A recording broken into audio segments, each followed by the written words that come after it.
Altars and symbols.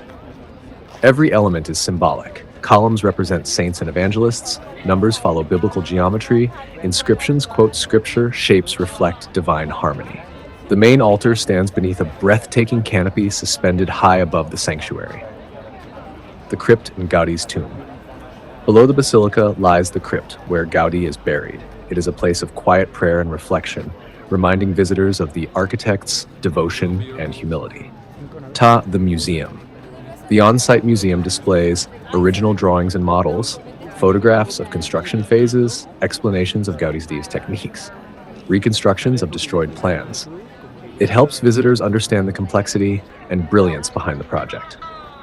Cultural and religious significance, declared a UNESCO World Heritage Site, consecrated as a minor basilica by Pope Benedict XVI in 2010.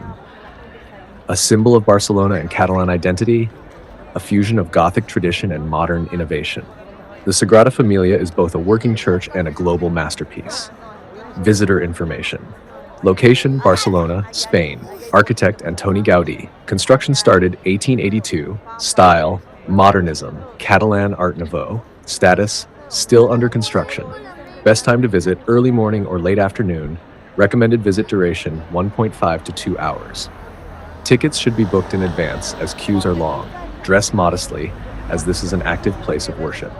Why the Sagrada Família is unique. It is the only major basilica still under construction after more than a century.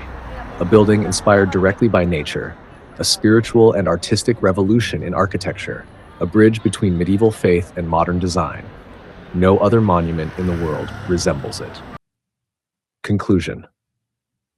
The Sagrada Família is not simply a church.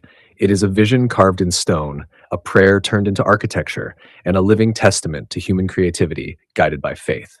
Visiting it is a journey through beauty, symbolism, and imagination, an unforgettable experience